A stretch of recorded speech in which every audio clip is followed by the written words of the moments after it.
Hey mom, today's test made me pay even closer attention to the full cognitive journey my students take when they encounter a task that to an adult barely registers as challenging.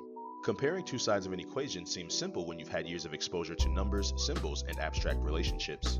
But watching them work through it showed me how each piece of this task activates a different part of their thinking. First, they take in the instruction verbally, filtering my English words through their own developing language skills.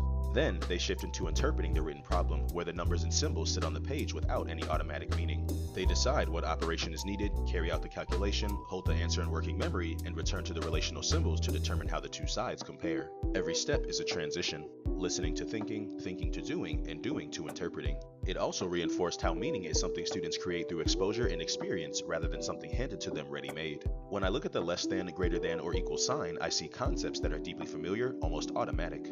But for my students, those symbols are just shapes until they've repeatedly used them in ways that give them purpose. Today highlighted how much of learning is the slow construction of understanding, how a symbol becomes tied to an idea, and how that idea becomes something they can use without prompting. Every hesitation or misstep wasn't a sign of them lacking ability.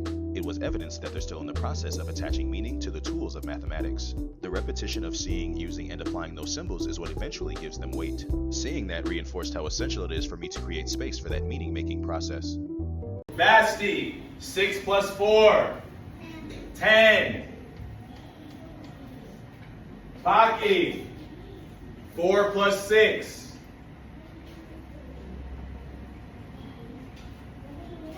10. Less than, greater than, or equal to time.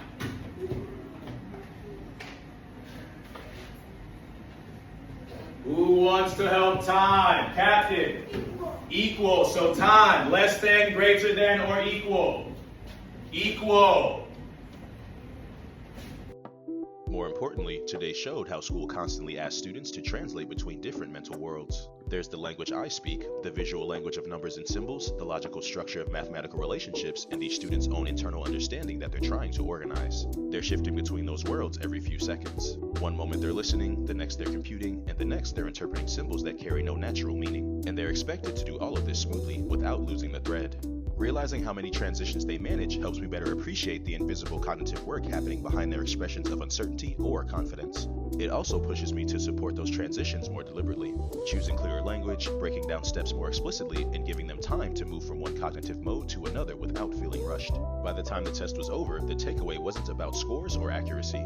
It was about seeing the cognitive architecture that underlies even the simplest slice of school. I ate a chicken pesto tomato sandwich with a pineapple mango smoothie, and that was it for my day. Okay, love you. Bye.